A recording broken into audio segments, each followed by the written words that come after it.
വിഗ്രഹത്തോടെ പോ അയക്കാം അടിയായേ മനസ്സലിയുടെ മഹോന്നത പരനെ വന്ദനം നിനക്കാമേ മനസ്സലിയുടെ മഹോന്നത പരനെ വന്ദനം നിനക്കാമേ. നമ്മുടെ സഭായോഗം ഇത്രത്തോളം അനുഗ്രഹമാക്കി ചെയ്ത കർത്താവിന് മഹത്വം കൊടുക്കാം.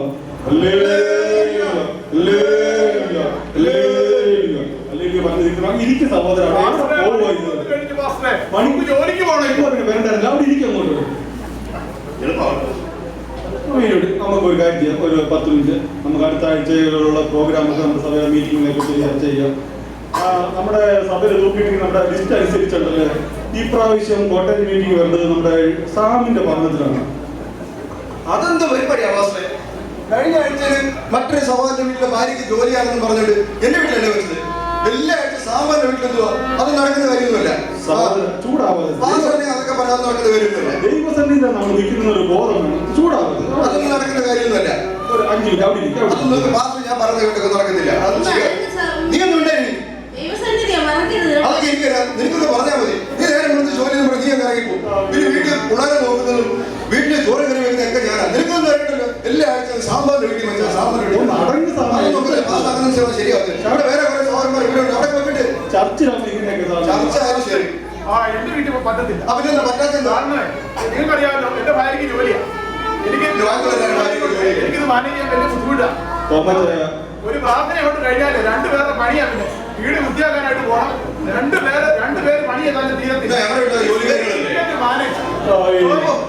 ഇംഗ്ലീഷൊക്കെ പറഞ്ഞു എന്താ പറഞ്ഞത്? പ്രതിഫലം സ്വർഗത്തിൽ വലുതാണ്. എനിക്ക് കുറെ പ്രതിഫലം ബാക്കിയുണ്ട്. അതൊക്കെ ഞാൻ മേടിച്ചോളാം.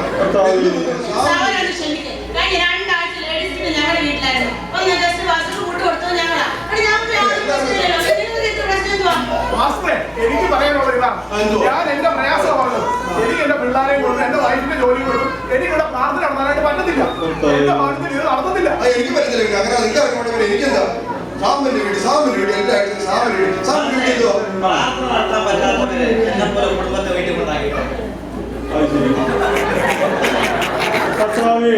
എന്താ ഞാൻ മറുപടി പറയേണ്ടത്?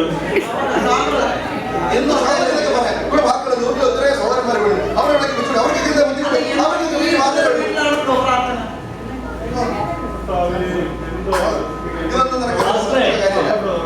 എല്ലാ സമയത്തും ഞാൻ ബീഫും മീൻ കറിയൊക്കെ ഉണ്ടാക്കുന്നത്. ഒരാൾക്ക് പപ്പടവും അച്ചാറും മാത്രമേ ഉള്ളൂ.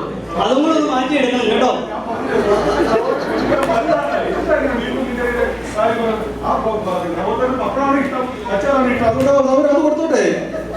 ഞാനൊരു കാര്യം പറയട്ടെ.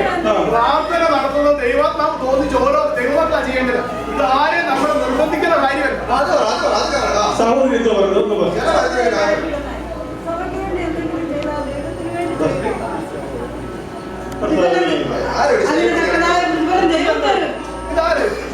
ഇതെന്താ ശല്യം ചെയ്യുന്നത്?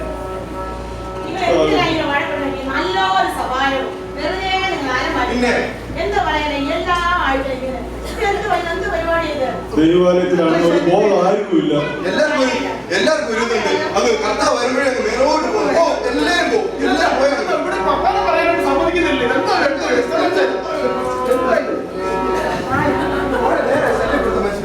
കർത്താവേ കർത്താവേ, ഇവരോട് ക്ഷമിക്കണമേ അപ്പച്ചാ, ഇവരോട് ക്ഷമിക്കണമേ കർത്താവേ. ശല്യപ്പെടുത്തുന്നു.